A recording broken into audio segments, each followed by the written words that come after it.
Ya, terima kasih Anda masih bersama kami dalam Special Report. Kembali kita lanjutkan perbincangan kita bersama Pak Airlangga Hartarto. Pak Airlangga? Ya. Pak Airlangga, tadi Pak Airlangga menyebut ini bahwa peserta bisa mengikuti pelatihan 1-3 kali pelatihan. Nah, ini bisa dijelaskan lagi ini sebenarnya pelatihannya bisa 1-3 kali ini bagaimana mekanismenya, Pak? Jadi yang pertama ada pelatihan wajib diikuti di awal. Jadi sesudah mengikuti pelatihan baru mereka memenuhi persyaratan untuk mendapatkan bantuan. Tetapi dalam bantuan ini diberikan dalam waktu 4 bulan, masing-masing 600.000. Nah, dari jatah 1 juta untuk pendidikan, apabila mereka baru menggunakan satu yang 400.000, maka mereka masih punya jatah sebanyak 600.000. Nah, jatah 600.000 ini bisa dilakukan kapanpun. Jadi di antara 4 bulan tersebut boleh, sesudah 4 bulan juga bisa. Dengan demikian di program itu dengan 8 platform itu ada lebih dari 200 jenis pelatihan. Jadi bisa memilih pelatihan-pelatihan apa saja yang akan diikuti. Dengan demikian skill ataupun kemampuannya akan meningkat dengan mengikuti 1 atau 2 kali pelatihan. Oke.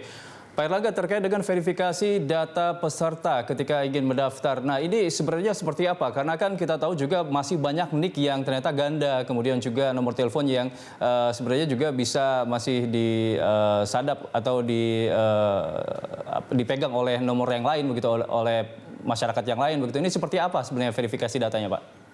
Jadi sebetulnya NIK harusnya kan cuma 1, jadi datanya itu 1, kemudian telepon juga 1. Jadi kita memverifikasi berbasiskan data-data tersebut, sehingga kita juga tahu dengan data dari Depdikbud bahwa yang bersangkutan tidak sedang dalam sekolah.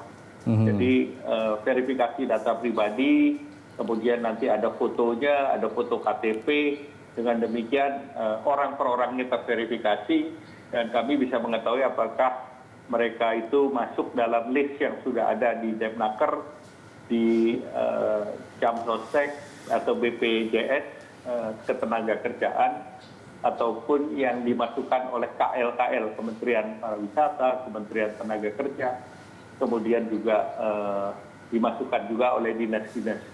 Jadi kami punya database dan itu dicocokkan dengan mereka yang mendaftar. Iya, lalu untuk tadi Pak Airlangga menyebut kalau misalnya yang mengikuti kartu atau yang mendapatkan kartu prakerja ini di luar dari penerima bantuan sosial lainnya, begitu Pak ya?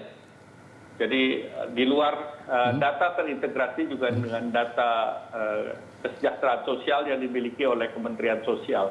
Jadi kalau mereka sudah mendapatkan PKH dan bantuan sosial lain yang diberikan oleh Kementerian Sosial, maka mereka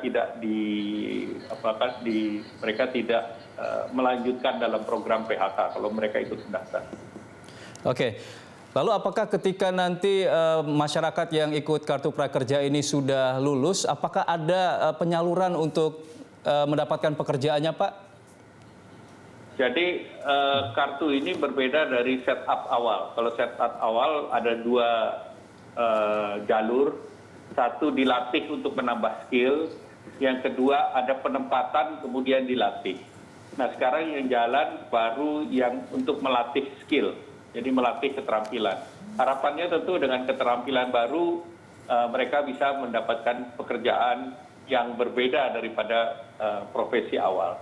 Tetapi tentu ini dalam situasi pandemik corona ini kita mengharapkan paket berikutnya adalah bagaimana kita merestrukturisasi perekonomian agar perekonomian itu bisa nantinya segera tumbuh kembali.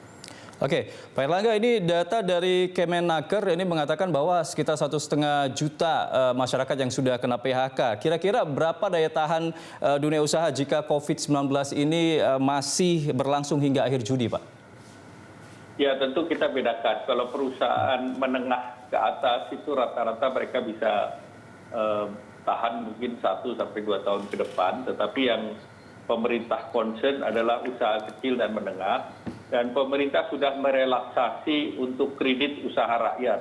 Di mana untuk kredit usaha rakyat itu bunga dan prinsipalnya untuk sampai akhir tahun ini ditanggung oleh pemerintah, dan pemerintah menyiapkan 6,1 triliun untuk memberikan subsidi bunga maupun cicilan kepada kredit usaha rakyat. Nah, itu yang pertama. Yang kedua, Otoritas Jasa Keuangan sudah memberikan bahwa kredit-kredit di bawah 10 miliar itu akan diberikan kesempatan restrukturisasi. Demikian pula juga sudah ada POOJK nomor 11, itu untuk kredit yang di atas 10 miliar juga kriterianya hanya 1 pilar untuk restrukturisasi. Nah, dengan program-program tersebut diharapkan usaha kecil dan menengah maupun sektor usaha bisa terbantu. Di samping itu juga pemerintah sudah mengeluarkan untuk sektor produktif, jaring pengaman ekonomi itu dananya 70 triliun, demikian pula jaring pengaman sektor keuangan besarnya diperkirakan diawali dengan 150 triliun. Ya, kalau untuk perusahaan-perusahaan yang mungkin bisa menampung penyaluran dari masyarakat yang mengikuti kartu prakerja ini, ada nggak stimulus khusus, Pak, kepada perusahaan tersebut? Saya rasa untuk perusahaan stimulusnya udah kebanyakan. Udah kebanyakan, Pak, ya? Jadi silakan mereka tinggal menerima tenaga kerja lagi. Nah, karena dari segi PPh pasal 21, itu yang untuk tenaga kerja sudah ditanggung pemerintah, artinya dibebaskan, sehingga dengan demikian itu bisa menjadi tambahan untuk tidak memberikan PHK. Kemudian PPh pasal 25 diberi potongan 30%, bahkan dalam Perpu pun diturunkan ke 22%. Dan sekarang Kementerian sedang menyiapkan paket lagi dengan Kementerian Keuangan dan seluruh kementerian untuk sektor real, sehingga kebijakan untuk sektor real ini akan segera diluncurkan berikut. Oke, baik Pak Airlangga, kita akan break lagi.